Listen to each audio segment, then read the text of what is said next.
Good evening from our studio here in Serekunda. This is Star TV News with me, Mumudo Bailabari. Coming up tonight, NSC toss affected border communities amid Senegal and MFDC conflict. Busumbala constituency coronates new chief. Tankonding FC clinched Samakung Nametan title after penalty shootout. On the international front, 4 Palestinians killed in overnight Israeli raid in West Bank.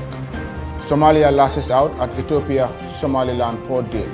This and many more in just a moment.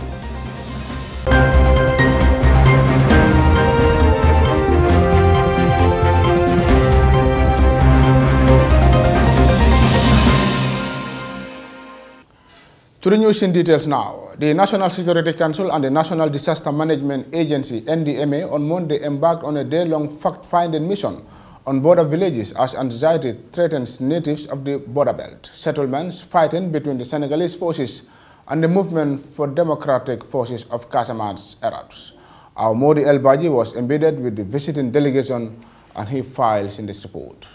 The insurgency in southern Senegal has continued to affect communities in the southern border belt of the Gambia as residents continue to endure heavy gunfire over the past weeks, forcing some communities to relocate their families. However, the said conflict have attracted lawmakers of the 5 constituencies of Foni, the National Security Council and the National Disaster Management Agency to assess the southern borderline and consult with affected communities. A short meeting was held at the Fanga village where the village alcalo Modu Jiba informed the gathering that cells had landed in his village and cited that he was intimidated by Senegalese forces who forcefully took his picture after searching his phone. Alkali Jiba urged the National Security Council to tighten the border surveillance in his area. When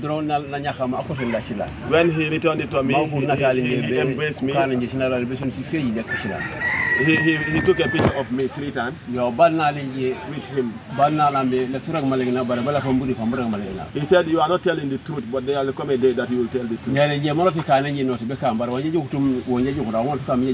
He said, "Whatever you are going to do, you will do it, but whatever I did not say, I cannot witness that." The delegation also visited an area where one Duabaji was allegedly shot by Senegalese forces. The victim was said to be under the custody of the Senegalese forces. A similar meeting was held in Jilamfari village where the head of the village, Kauso Baji, stressed the need for the authorities to also strengthen security in the border villages. Modu Jiba of Jifanga, Malamin Koli of Karunor, Pasanyang of Jikes Dando, and Usienu Jeju of Kalabakach both re-echoed similar sentiment. Meanwhile, Usman Jaju of Jikes Dandun village got his house vandalized by an artillery shell, leading to the destruction of his belongings, including his tons of groundnut and a cash amount of $25,000.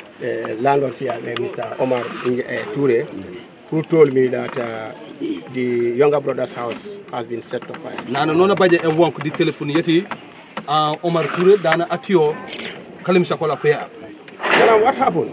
They all believe that it was a shell that has fallen into the roof and the roof is out of ground. The proof was there was a donkey which was just feeding inside around it. They just at a distance and they saw the donkey fell down. After when the donkey fell, within a sudden moment they saw fire on the roof.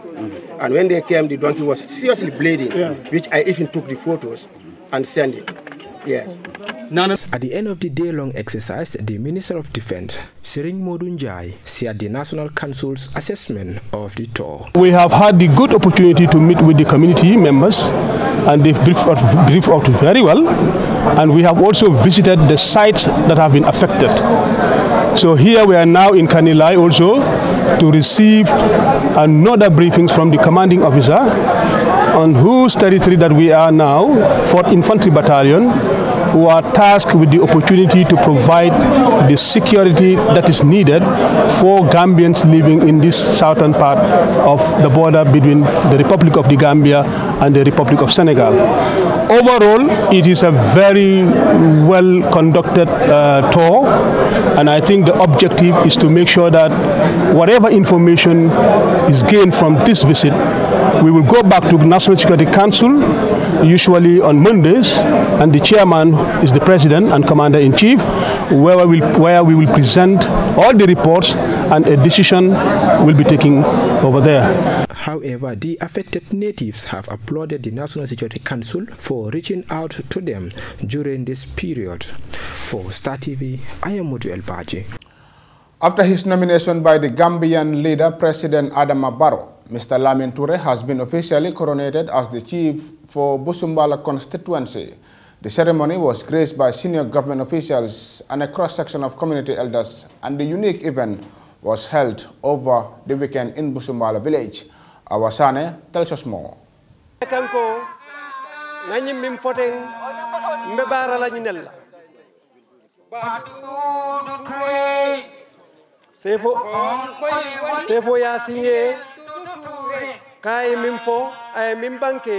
As customary, the new chief made his affirmations in 3 segments, namely oath of secrecy, oath for the due execution of the office of the chief, and oath of allegiance. I, Lamin Toure, do swear that I will execute the functions of the office of the chief of Busumbala constituency.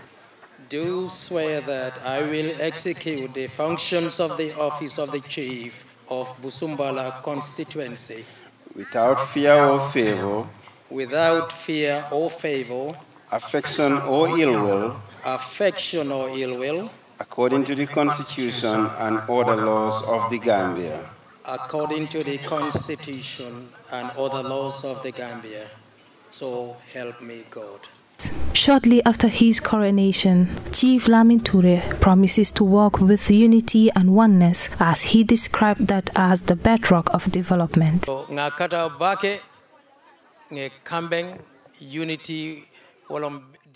Where there is no unity, there will never be oneness. Therefore, I call for unity and put our differences aside, as it is the future of the country. Let's not allow politics, tribalism, and religion to bring hatred among us. We are one. Governor of West Coast Region Usman Bojang also shared some remarks.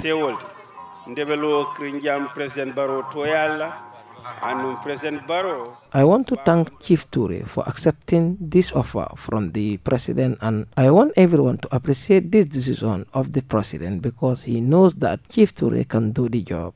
The senior chief of Lamin, Alhaji Momodu Bojang, advises the new chief to carry his duties without fear or favor. Without fear.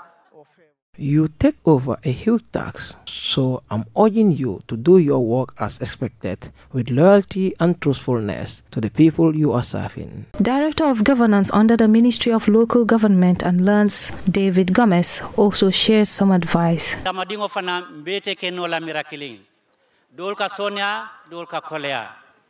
People are not the same. Some can be soft and others can be difficult, and it's not easy to be a leader as well. So, that being the case, I'm advising you to take your time before making any decision by consulting other chiefs who were here and has more knowledge about how things work. Gomez continues the chief to be more careful when it comes to the papers or documents he should stamp for future purpose, as it could lead him into any trouble. For Star TV News, I am Awasane. To sports news now. Tankonding FC emerged victorious in the 2023-2024 Samakung Nawetan final after beating Leydala FC 4-1 on penalties following a goalless stalemate in regulation time. The match was played at the Bakang football field on Saturday. Omar Diop was at the North Bank to witness this interesting final. He sent in this report. This was the 3rd edition of the Samakung Trapatat Nawetan as Tamana Bakang and Karantaba. The overriding goal of the Nawetan was to foster relationships among the 3 communities and promote grassroots football, as well as to select a team to represent in the North Bank Regional Football 3rd Division qualifiers. The final saw the newly formed Tankonding FC face off against last year's semi-finalist Leydala FC in an exciting clash. Hundreds of fans witnessed the football spectacle as Tankonding FC displayed their tiki-taka style of play in the first quarter of the first half. Leydala FC matched their opponent's intensity and challenged their formidable defense, coming close to breaking the deadlock twice, but goalkeeper Lamin Sane was alert and kept a clean sheet. The first half ended without any goals. The fans of both teams entertained the crowd during the break with razzmatazz. In the second half, both teams were cautious and avoided mistakes. Tankoni FC made numerous substitutes to reinforce their attack, but the solid defense of Laidala denied them any chances. The match ended in a stalemate and had to be decided by a penalty shootout. Laidala FC missed their first 3 kicks, which gave Tankonding the advantage. Tankonding FC converted all their 4 penalties and clinched the title. The coaches of both teams expressed their view after the final whistle. Congratulations to everybody in these 3 communities called Samaku United. This game, we are ready for this game, and we prepared this game before today. So I can only tell you that this is only commitment. Without commitment, you cannot do this. So we are very, very happy, and we are thanking all of you. And we have the chance, but they are in hurry to score. They are in hurry to score a ball. So when you don't have a relaxed mind, you cannot have a settled game. So also the game but I blame all the official too much, because every ball you have to check before the ball go. Not every ball, everyone who go first is offside. So I congratulate the winners. Lamin Mas, the main sponsor of the Nawetan, explained some of the reasons behind his sponsorship for the past 3 years, which is to foster the relationship between the 3 villages as football brings unity. I'm calling on everyone in Jokado within these 3 villages to come and support, as for the past 3 years I'm the sole sponsor of the tournament, so I'm urging everyone to come and support, as it will boost and help to promote football in our communities and strengthening unity among us. Lamin Sane of Tankonding clinched the Golden Glove. Ibrahim Sekan of Bande with the Top Scorer Award and Suleiman Low scooped the Player of the Tournament Award. Certificates were awarded to several individuals for their immense support throughout the tournament. Runners-up Laidala went home with cash prize of $10,000, while the winners, Tankonding FC, smiled away with $15,000 and a trophy. For Star TV, this is Omar Diop. Congratulations to Tankonding, and from that story by Omar Diop, we'll be going for a break. When we come back, we look at news outside the Gambia. Stay with us.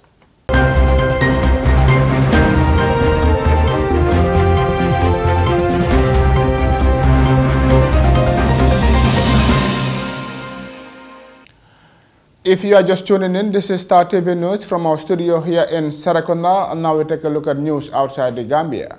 At least 4 Palestinians have been killed after confrontations with Israeli forces in the occupied West Bank. It happened during a raid near the city of Kalkia. At least 7 Palestinians have been arrested. Israeli soldiers stormed the Jenin refugee camp and the city of Salfate. Al Jazeera's Bernard Smith has more from Ramdala in the occupied West Bank. At least 4 Palestinians have been killed after confrontations with Israeli forces in the occupied West Bank. It happens during a raid near the city of Kalkia. At least 7 Palestinians have been arrested. Israeli soldiers have also stormed the Jenin refugee camp, as well as the city of Salfate. Well, for more on all of this, Bernard Smith joins us live from Ramallah in the occupied West Bank. And Bernard, do we have any more details about the circumstances around the 4 Palestinians that were killed? Well, Tommy, there were at least a dozen raids across the occupied West Bank overnight. The most serious of those raids was in Azun, this small town to the east of Kalkia city. We know that violent confrontations erupted between Palestinians and Israeli security forces. An improvised explosive device was thrown at an Israeli military jeep, and during those confrontations, 4 Palestinians were shot dead. But their bodies were also taken away. That also is not particularly unusual, with Israelis keeping bodies of those killed in raids. In fact, since October the 7th and the start of the war in Gaza, 46 bodies have been withheld by the Israelis, and they've got 194 in total since 2016. And there was also another violent raid in Jenin. Those raids are on every night, really, in Jenin these days. It's a centre of Palestinian resistance, and there were also violent confrontations there between Palestinians and the Israeli security forces. OK, thanks for that update. That's Bernard Smith for us in Ramallah. Finally, Somalia has lashed out on a port deal signed by Ethiopia with the breakaway Somaliland. Following an emergency meeting on Tuesday, the Somali cabinet said the agreement was allowing Ethiopia to use the Red Sea port of Barbara is null and void. Mogadishu also said it was recalling its ambassador for Ethiopia for deliberations, claiming that the deal endangers the region's stability. Landlocked since 1991, Ethiopia has relied on neighboring Djibouti for its to help enabling most of its maritime trade. But tension has been simmering around the Horn of Africa as Addis Ababa has pushed for improved across the seaboard. Abdi is the former Somali Minister of Planning and International Cooperation. He joins us live from Nairobi to discuss the latest updates.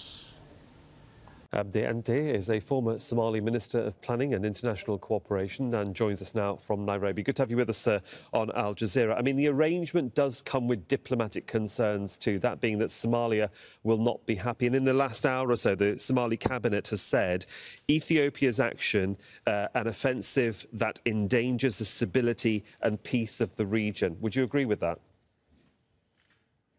There is no question. This is a dramatic development with profound consequences for regional stability in the Horn of Africa. And keep in mind, Horn of Africa is already one of the most fragile regions around the world. So I think Ethiopia's provocative action is certainly going to create so much problems in the region already. I mean, Ethiopia has been trying to find a route to the sea for some time. I mean, negotiating that path has not been easy. Why has it been easier to deal with Somaliland rather than with Somalia? Well, from a Somali perspective, there are a number of dimensions to consider here. One is Ethiopia probably judged, probably incorrectly, that Somalia is too weak of a state to resist what is effectively a coercion, not even a negotiation, really. And secondly, this is by far the most egregious violation of the sovereignty of Somalia by a foreign country in about a decade and a half. And the last country that violated Somalia's sovereignty was actually Ethiopia when it invaded back in 2006, which ended disastrously, as we all remember. And thirdly, the last invasion of Ethiopia of 2006, in fact, led to the rise of Al-Shabaab, the most violent militant group in the region. And so you can only imagine what this one would do in Somalia and across the region. I mean, there also seems to be this element, though, despite sort of the geopolitical sort of worries, that, you know, you scratch my back, I'll scratch yours. And there is benefit to both sides in this particular agreement, if we're to believe what's written on paper. I mean, Ethiopia gets access to the water, Somaliland gets a stake in the Ethiopian national airline. It seems like they're quids in, basically, aren't they? Well, I mean, that's what they said on paper. But keep in mind that Ethiopia is now a lot more weaker and divided internally than it was 15 years ago when it invaded half of Somalia, number one. Secondly, Ethiopia is also having another geopolitical dynamic with Egypt on the Renaissance Dam.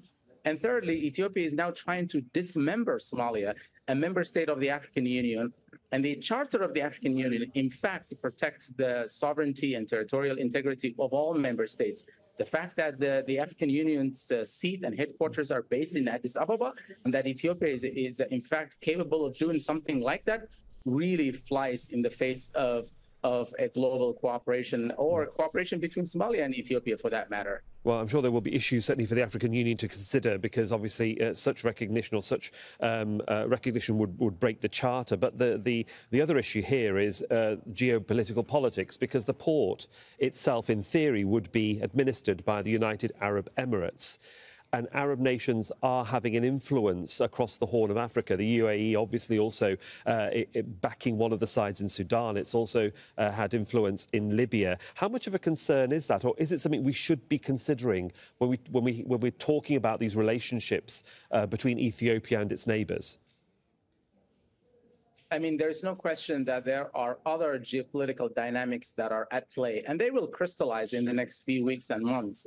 And certainly Ethiopia's now announcement was, even though it was dramatic, it was not entirely unexpected. In fact, the Prime Minister of Ethiopia was vocalizing his country's desire to gain access to the Red Sea, but they could have achieved that very objective through diplomatic means, through trade arrangements with Somalia and other countries. I mean, Somalia obviously is blessed with the longest coast in Africa. And certainly, I think the Somali leadership was prepared to engage in a meaningful discussion around this issue. But this move now really, takes the whole discussion into a new level. And of course, if other countries outside of this region get involved, I think you can only imagine that you will see a conflagration across the region very soon. For the moment, we will leave it there. It's been good to get your insight into this, sir. Thanks for your time. Thank you for having me. That brings us to the end of this edition of Today's News. But before we go, a quick recap of our main headlines once again. NSC toss affected border communities amid Senegal and MFBC conflict. Busumbala constituency coronates new chief. Tankonding FC clinched Samakung Nawetan title after penalty shootout. On the international front, 4 Palestinians killed in overnight Israeli raid in West Bank.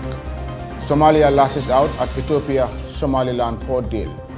That's it for this edition of Today's News. Thank you very much for watching. Do stay tuned and enjoy the rest of our programs. Until then, from me, Bailo, and the rest of the news team, have a wonderful night.